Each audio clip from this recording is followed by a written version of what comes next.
ये प्रवचन सुन के भी राधा नाम नहीं जपा इस जीवन में, तो इस जीवन का क्या काम। कि दोनों गुर्दे फेल होने पर भी हमारी दिनचर्या चल रही है। आश्चर्य की बात है कि दिनचर्या चल रही है, और अभी से नहीं, रात से चल रही है, और रोज की दिनचर्या है। लेकिन हमारा पॉजिटिव विचार है कि प्रियाजू की बड़ी कृपा है, हमारे ऊपर बहुत कृपा है प्रियाजू की, और उनका चिंतन बनता है। और हम कभी रोग का चिंतन ही नहीं करते। रोग का चिंतन अगर होने लगे तो हम गिर जाएं। कितनी भगवान की कृपा है कि मुझे ऐसी अवस्था में भी अपने भजन में लगाए, अपने साधन में लगाए, अपनी चर्चा में लगाए, अपने भक्तों का संग देते। अगर वास्तविक मौज लेनी है तो भगवान की शरण में आओ। तुम पहले से तैयार रहो। अगर पहले से तैयार नहीं रहोगे तो पछताओगे, फिर हार जाओगे। पहले से तैयारी क्या है? राधा राधा राधा राधा। जो ज्ञानी होता है उसे समझाया जा सकता है, और जो अज्ञानी होता है उसे भी समझाया जा सकता है। पर जो अभिमानी होता है, घमंडी, उसे कोई नहीं समझा सकता। उसे सिर्फ वक्त समझाता है। और घमंड होता किस बात का है? सब तो मेरे कन्हैया का दिया हुआ है, सब उन्हीं का है। तुम्हारी अपनी तो सांसें भी नहीं चल रही हैं, मेरे कन्हैया ने दी हैं, तो काहे का घमंड कर रहे हो?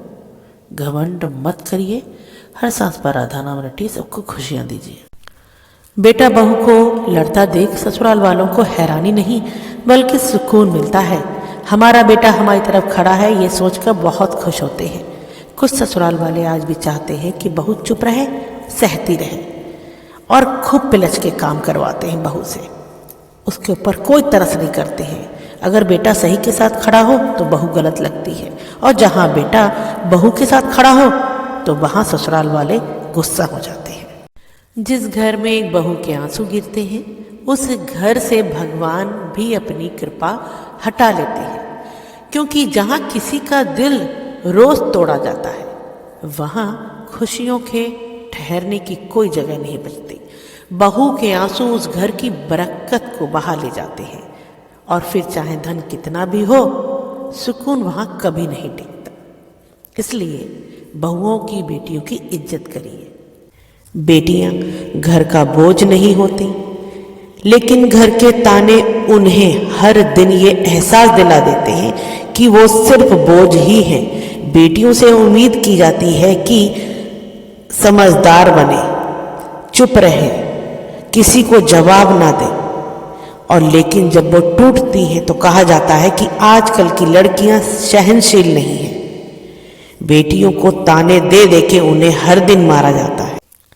हे प्रभु, मेरे निस्वार्थ समर्पण के बाद भी जिन्होंने मुझ में सिर्फ कमियां ही निकाली हैं, उन्हें मैं अनंत काल तक किसी भी जन्म में ना मिलूं, ऐसी जरूर से कृपा करना। हे मेरे कन्हैया, ऐसे लोग दोबारा ना मिले, मुझे दोबारा ना मिले। भरोसा करने वाला कभी अंधा नहीं होता, मगर भरोसा तोड़ने वाला हमेशा अंधा होता है, जिसे सिर्फ अपना मतलब और लालच दिखाई देता है। सामने वाले का विश्वास और प्रेम वह देख ही नहीं पाता। मक्कारी में अंधा होकर वह एक भरोसेमंद व्यक्ति को खो देता है। रिश्तों की खूबसूरती एक दूसरे को समझने में है। अगर खुद जैसा इंसान तलाश करोगे तो अकेले ही रह जाओगे, समझे? और हर सांस पर मेरे कृष्ण का नाम रटते रहो। किसी से भी ईर्ष्या मत करना, समझे? अच्छे से समझ जाओ, हर वीडियो में बताते हैं नाम रटना है, ठीक है?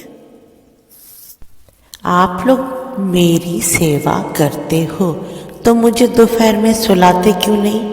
मुझे भी अच्छा खाना खिलाते क्यों नहीं? खुद तो बहुत अच्छा खाते हो आप लोग। मुझे भी ठंड लगती है, मुझे ठंडे पानी से मत नहलाना, गरम से नहलाया करो।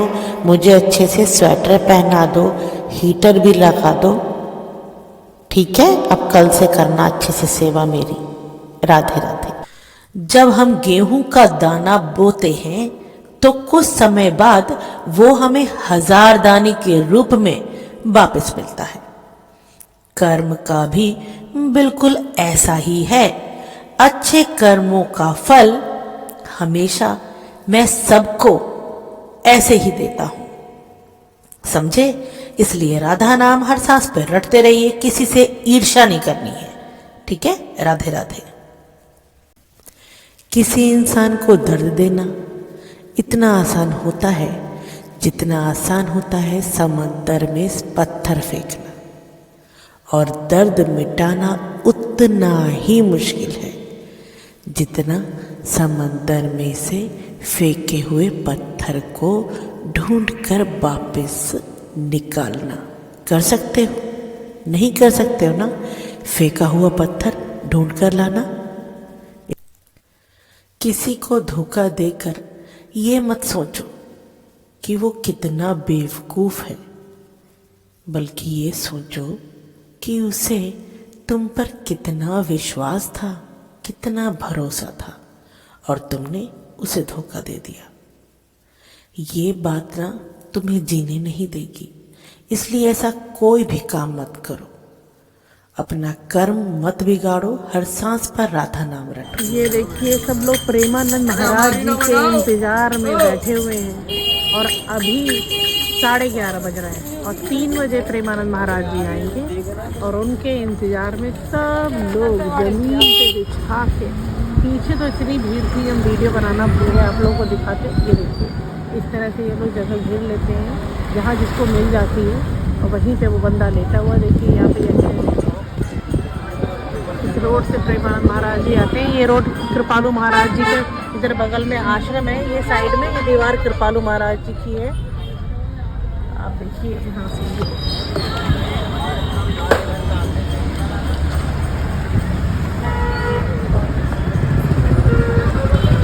कितना चल के आए प्रेमानंद महाराज जी, पता इन भक्तों के मारे।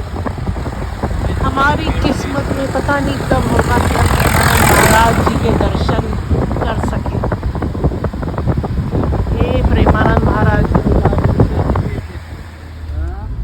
देखिए इस साइड में भी सब प्रेमानंद महाराज जी के लिए बैठे हुए हैं। वृंदावन कभी भी नहीं सोता है, कभी नहीं सोता है वृंदावन। ये देखिए कितनी भीड़ है, सब लोग प्रेमानंद महाराज जी के लिए यहाँ पे लेते दर्शन। और क्या ये रोड पूरी रोड इतना चलती और वहाँ अपने आश्रम तक जाते हैं, अपने आश्रम तक। ऐसी हालत में हम लोगों के मारे कब होंगे हमें दर्शन प्रेमानंद महाराज जी आपके, कब होंगे हमें दर्शन?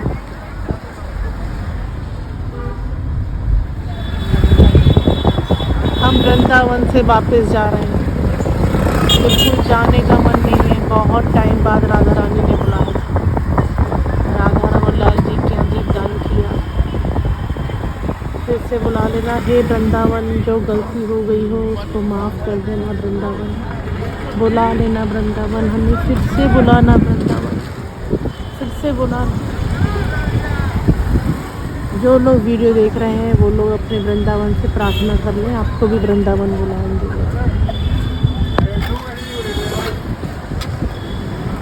चलिए हम रखते हैं, ठीक है? राधे राधे। हमें जाना